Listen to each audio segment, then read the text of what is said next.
Hi dear viewers, welcome to our channel. பொதுவாக சிறிய பண்ணையாளராக இருக்கட்டும், இல்லை ஒரு மிகப்பெரிய பண்ணையாளராக இருக்கட்டும், நம்ம எல்லாருமே சந்திக்கக்கூடிய பிரச்சனை அப்படின்னு பார்த்திங்கன்னா,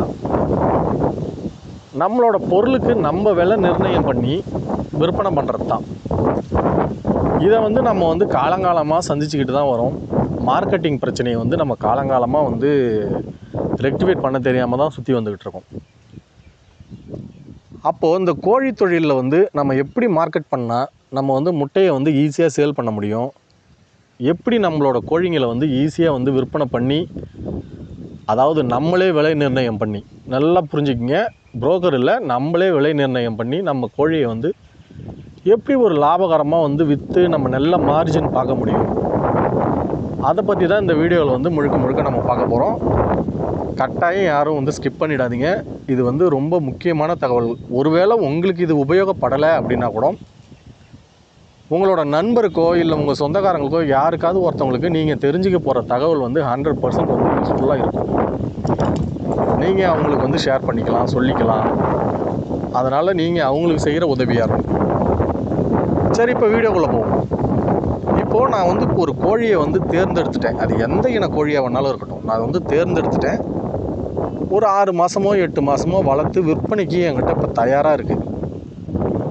இதை நான் சேல்ஸுக்காக கொண்டு போகல. திடீர்னு நான் புதுசாக கோழி விற்கிறதால இது சேல் ஆக மாட்டுது.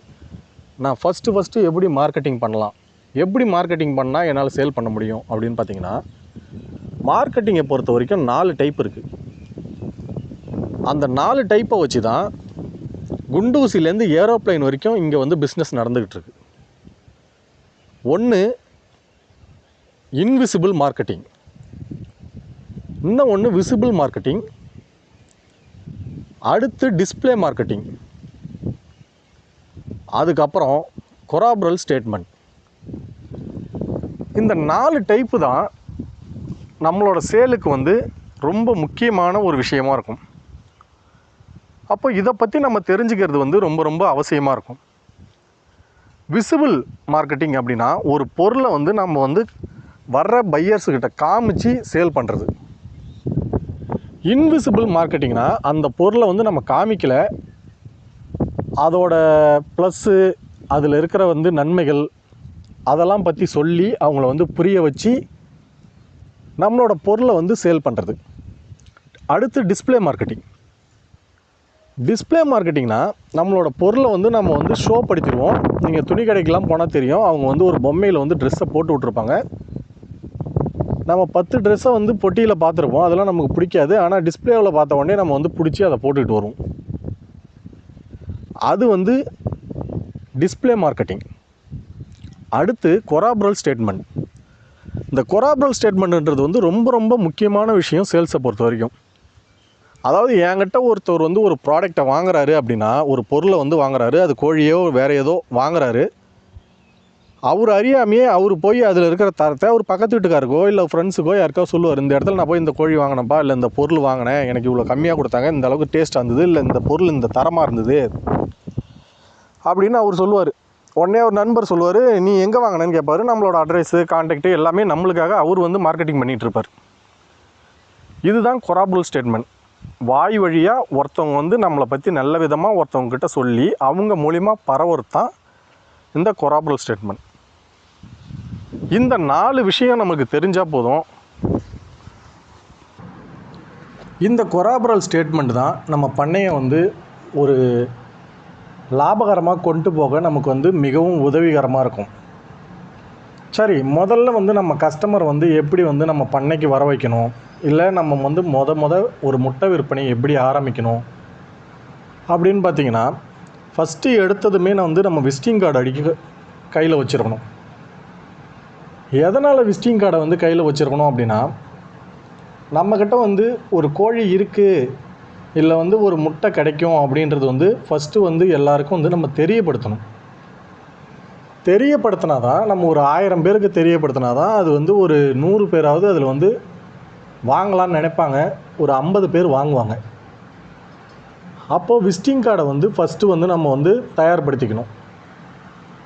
அடுத்து நம்ம ஏரியாவை சுற்றி இருக்கிற எல்லா மளிகை கடைக்கும் போயிட்டு அந்த விசிட்டிங் கார்டை கொடுக்கணும்.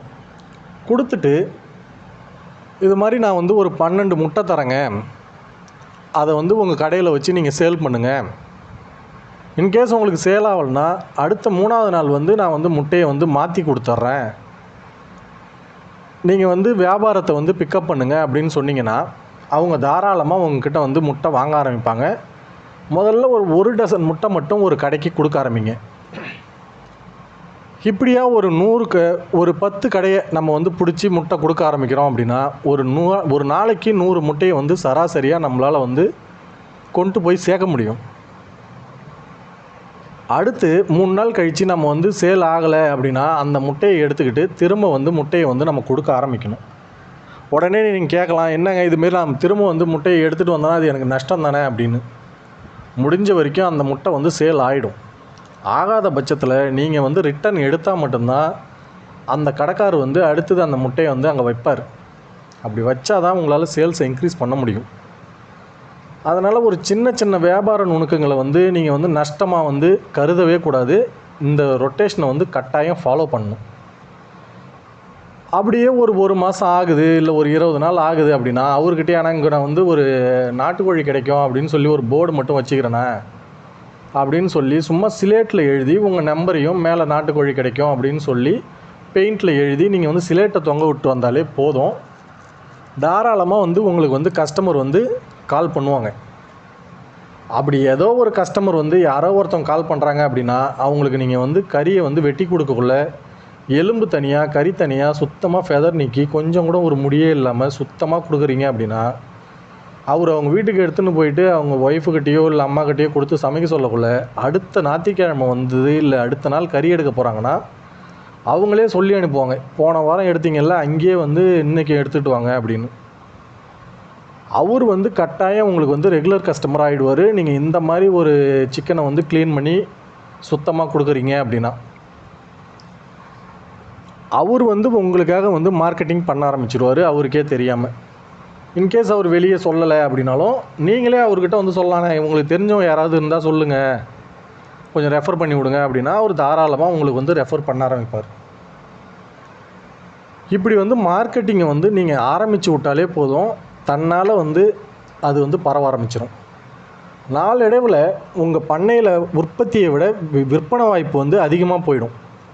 அந்த மாதிரி நேரத்தில் வர்ற கஸ்டமரை நீங்கள் இல்லைன்னு சொல்லி திருப்பி அனுப்பிச்சிங்கன்னா மறுபடியும் உங்கள் வியாபாரம் வந்து குறைய ஆரம்பிக்கும். கஸ்டமர் வந்து அங்கே போனால் இருக்குமோ இல்லையோ அப்படின்னு ஒரு மனநிலைக்கு வர ஆரம்பிச்சிருவாங்க. அந்த மாதிரி சூழ்நிலையில் நம்ம என்ன பண்ணோம், ஒன்று உங்களோட ஃப்ரெண்ட்ஸு பண்ணையிலேருந்து உங்களுக்கு தெரிஞ்ச பக்கத்து பண்ணையிலேருந்து நீங்கள் எடுத்துகிட்டு வந்து கொடுக்குற மாதிரி இருக்கணும், இல்லைன்னு சொல்லாமல். இல்லை எனக்கு அப்படி யாரும் இங்கே சுற்றில் பண்ண வச்சிடல அப்படின்னா சந்தைக்கு போயிட்டு அங்கே கொண்டு வர்றவங்ககிட்ட தரமான கோழியாக பார்த்து வாங்கிட்டு வந்து நீங்கள் உங்களோட சேலை வந்து கண்டினியூ பண்ணிக்கிட்டே இருக்கணும்.